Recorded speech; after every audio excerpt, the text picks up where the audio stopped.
वक्रतुंडं महाकाय सूर्यकोटिसम्प्रभ निर्विघ्नं कुरु मे देव सर्वकार्येषु सर्वदा। मंगलम भगवान विष्णु मंगलम गरुड़ध्वज मंगलम पुंडरीकाक्ष मंगलाय तनो हरि। शंकर शंकर हर हर शंकर शंकर शंकर जय जय शंकर।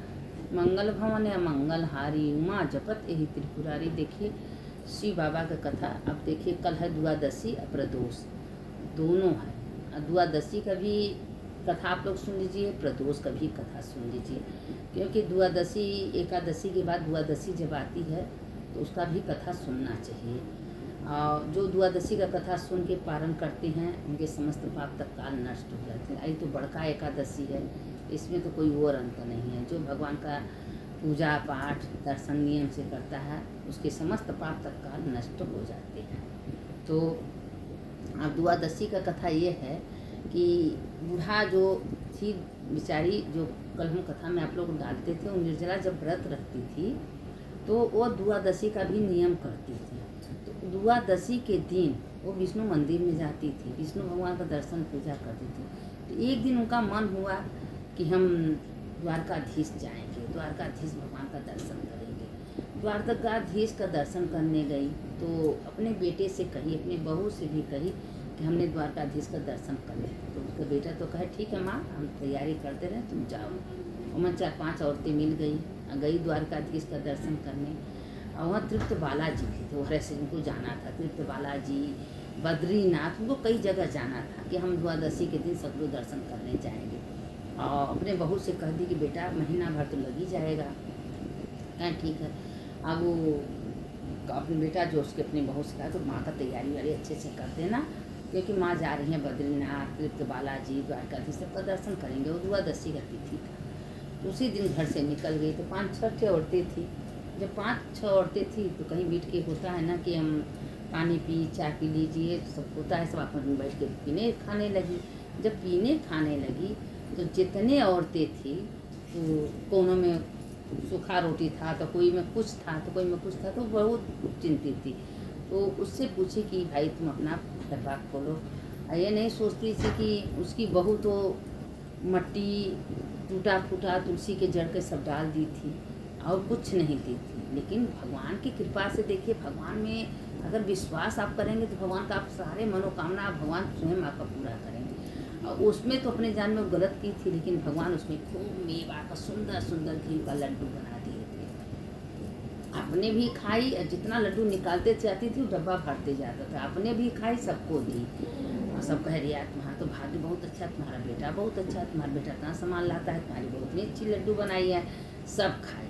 खाने के बाद पानी पिए, पीने के बाद सब वहाँ से निकल गई। निकलने के बाद द्वारकाधीश गई, बद्रीनाथ गई, तृप्त बालाजी गई, सबका दर्शन की। तो बद्रीनाथ जब दर्शन करने गई तब तो कुंड में नहा के, तो बद्रीनाथ में इतना भीड़ था। अब सोच रही थी कि ये भगवान बहुत टाइम लग जाएगा, बद्रीनाथ में इतना लंबी चौड़ी लाइन है, हम कैसे दर्शन करें। आप उनके भगवान से मन ही देखिए, मन का ही सुनिए कथा कि मन मेरा कहाँ है। अगर मन आपका कहीं भी है तो भगवान आपको मिल जाएंगे। ये पता चला कि शरीर से तो हम पूजा कर रहे हैं, मन मेरा लग नहीं रहा है।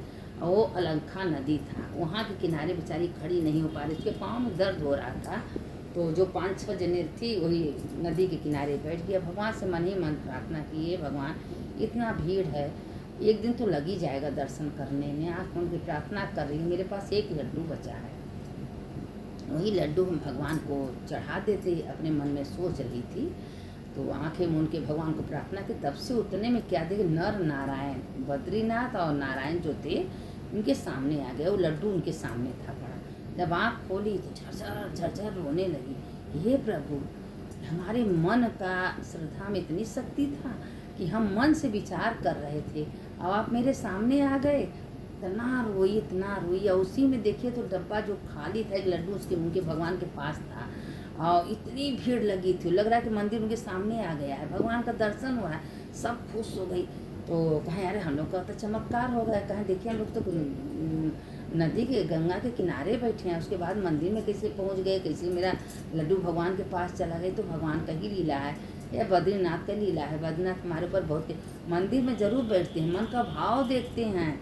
मंदिर में कोई भी मंदिर में केदार जी, बद्रीनाथ हैं, द्वारकाधीश हैं, बालाजी हैं, मंदिर में बैठेंगे, अगर आपका भाव शुद्ध है तो मंदिर से बहरे आके आपका दर्शन देंगे। तो भाव को शुद्ध रखना चाहिए।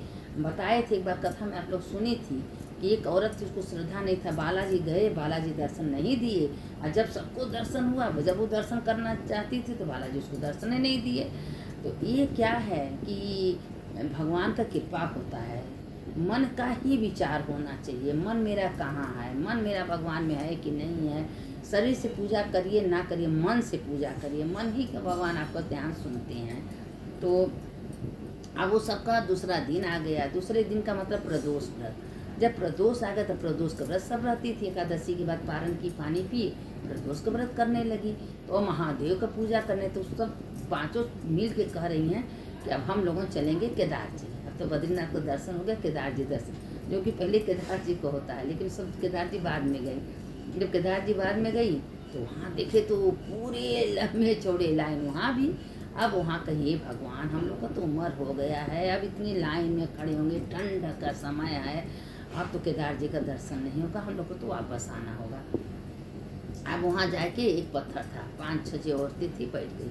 अब बैठ गई, जो एक औरत थी जो बहुत तुलसी का पूजा करती थी, तुलसी जी का दीपदान करती थी, तुलसी की लकड़ी का आरती करती थी। अब वो अपने मन में क्या विचार कर रही कि हे केदार जी, आप तो गए हैं आपके धाम में, लेकिन आपका दर्शन नहीं होगा।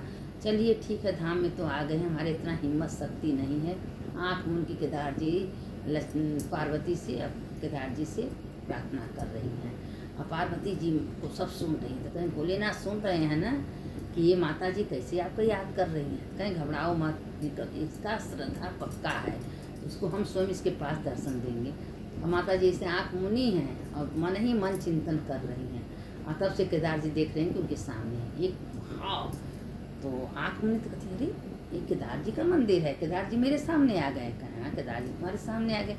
अब आँख मुनी है तो देखते हैं पार्वती, भोलेनाथ, गणेश, कार्तिक, पांचों पांडव, द्रौपदी। कैसे चमत्कार हो गया भाई, हम तो यहाँ बैठे हैं। तो कहें चमत्कार भगवान ने खुद कराए हैं। कहें आप चिंता मत करिए, जिसके पर भगवान अगर कृपा कर देते हैं उसका कोई बाल बाका नहीं कर सकता। इसीलिए बार बार हम कहते हैं कि देखिए भगवान पर श्रद्धा विश्वास रखिए, अब भगवान आपका सारी मनोकामना पूरा कर देते हैं। देखिए केदार जी का भी दर्शन हो गया, बद्रीनाथ का भी दर्शन हो गया, बालाजी का भी दर्शन हो गया, द्वारकाधीश का दर्शन हो गया। मन के भाव से, मन ही भाव भगवान को रूपोर कर दिया।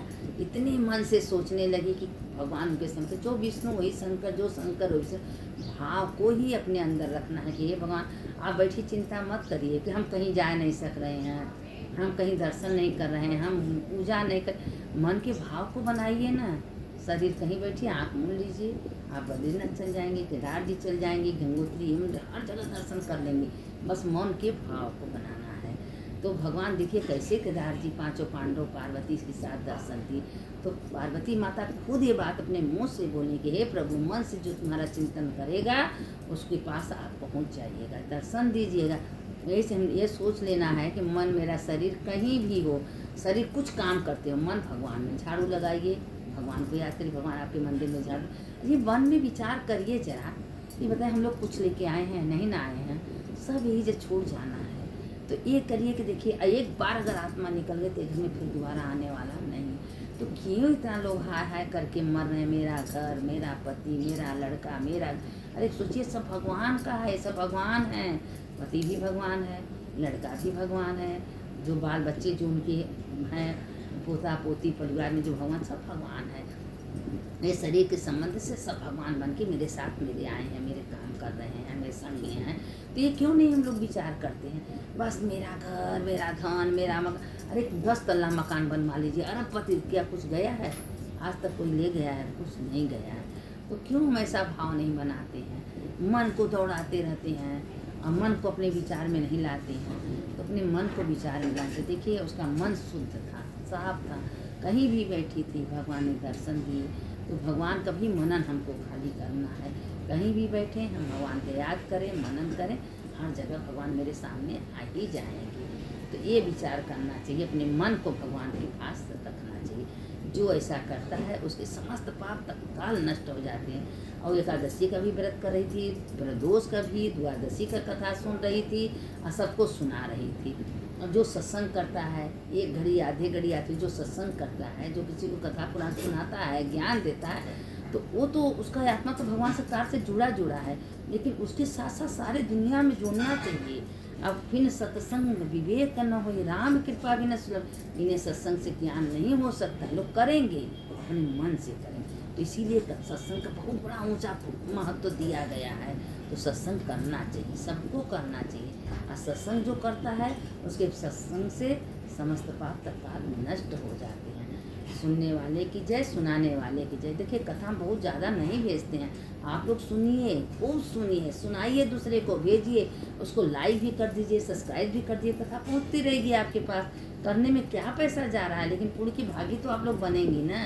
लेकिन भाई जिसको पुण्य कमाना है वो अच्छा कर्म करेगा, जिसको नहीं कमाना है वो सोचेगा हम क्यों ऐसा करें। सुनने वाले की जय, सुनाने वाले की जय। अच्युतम केशवम राम नारायणम कृष्ण दामोदरम वासुदेवम हरि श्रीधरम माधवम गोपिका वल्लभम जानकी नायकम रामचंद्रम भज। राम रामेति रामेति रमे रामे मनोरमे सहस्रनाम तत्तुल्यम राम नाम वरानने। दिन भर देखिए, कल एकादशी में भेजी थी, आप लोग सुन लिए होंगी। आज यही मंत्र दिन भर बोलते रहिए, सोते समय, बैठते समय, चलते समय, उठते समय। राम रामेति रामेति रमे रामे मनोरमे सहस्रनाम तत्तुल्यम राम नाम वरानने। ये मंत्र बोलेंगी, विष्णु सहस्त्र नाम का पुण्य मिलेगा। आज है बेतीपात भी एकादशी, देख कितना बड़ा महत्व है। एक एक माला 10 गुना महत्व देगा, क्योंकि बेतीपात अगर जोग जब लग जाता है तो उसमें थोड़ा सा अच्छा करना, थोड़ा सा जप तप पूजा जो भगवान ने कराते हैं उसके 10 गुना महत्व बढ़ा देते हैं। क्योंकि एक हम तो सोच रहे हैं हम एक माला करें, लेकिन आप एक माला जप नहीं कर रही हैं, 10,000 गुना उसमें महत्व बढ़ जाता है। तो इसीलिए कहते हैं कि ये जो तिथि आय के पर्व में मिल जाता है, जैसे संगम है, गंगा तो है ना, तो गंगा में जमुना मिल गई, सरस्वती तो संगम हो गया।